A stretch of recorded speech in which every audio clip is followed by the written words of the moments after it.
Hey, what's going on, guys? Hey, welcome back to another episode of Bad Beast Barbecue. Hey, today we're going to be talking about smoking food indoors. Now, wintertime is rolling around. Some people don't like to go outside and smoke food while in the winter months. We here at Bad Beast Barbecue, we smoke food outside year round, so it really doesn't bother us. But for those of you who don't like going outside, some of the alternatives would be cooking your food in the oven, which wouldn't give you that really smoky flavor. Or you could use one of these stovetop smokers. Now, there are plenty stovetop smokers on the market. We just happen to have Cameron's stovetop smoker. I bought this about a year ago when I went to a cooking class and checked out their store.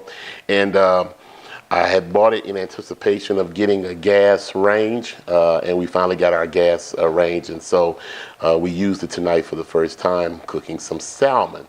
So I'm going to show you that process and show you exactly how it came out. Okay, before we get started though, we'll show you what's all involved in this. Okay, so excuse the noise, but here you have the actual device itself. It has a lid that you slide off. And inside of this, you have a rack, which you set your food on.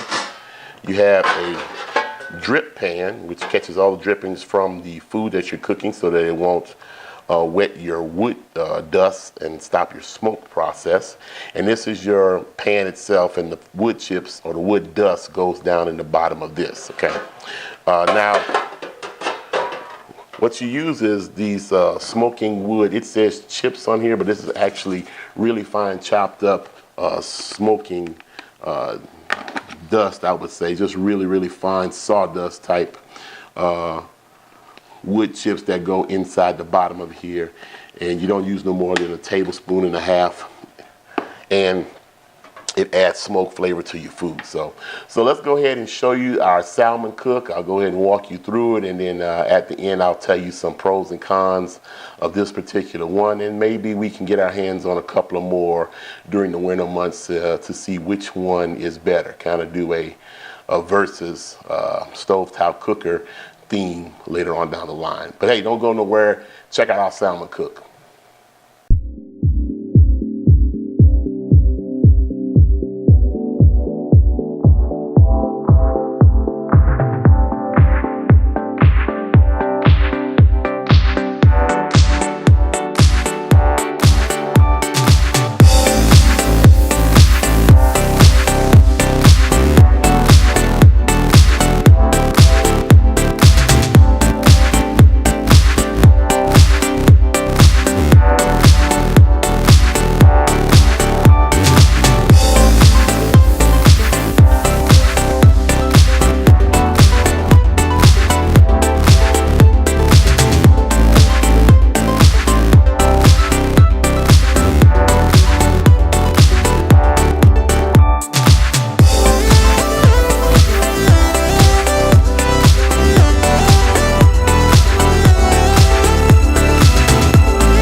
Okay guys, so you saw our cook. The salmon came out fabulous, had a great color on it, had great smoke flavor.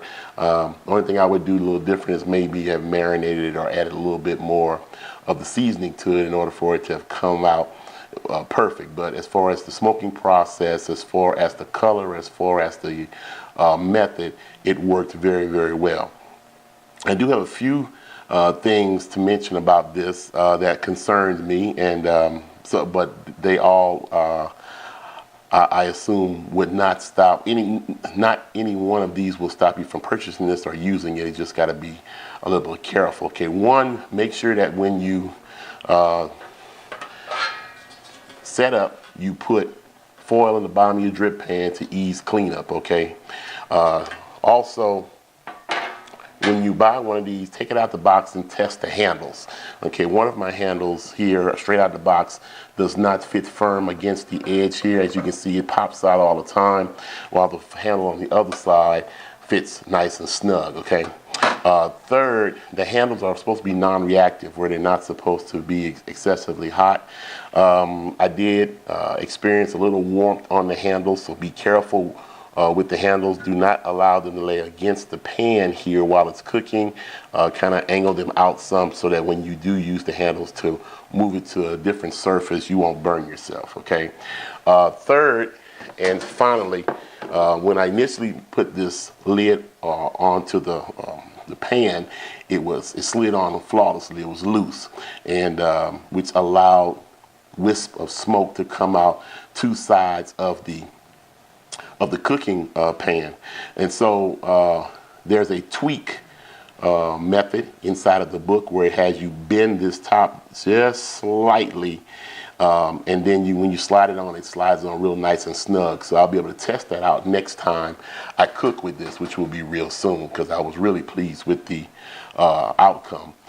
Third and final, we've had this on the front burner of the stove, and with the two corners that was leaking out smoke, the smoke in the back corner was caught by the vent on the stove. We had the vent turned on, but the front part hung out a little bit in front of the vent, so some smoke did get into the kitchen, and we had to open up the windows. It wasn't a whole lot of smoke. It wasn't incapacitating, but it was noticeable. So I would suggest putting this on the back burner.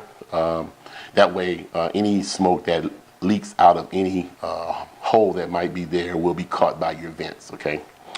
Well, that's all we have time for tonight. Once again, we're going to be looking at different ways to cook indoors to smoke your food. Okay. For, like I said, once again, for those of you who don't want to brave the elements. All right. But as always, where there's smoke, there's fire. If it's fire, then damn it, there just might be a barbecue there. Hey, go ahead and subscribe to the channel if you don't want to miss any of our future cooks. You want to learn a little something about barbecuing, okay? Hey, see you guys around the smoker.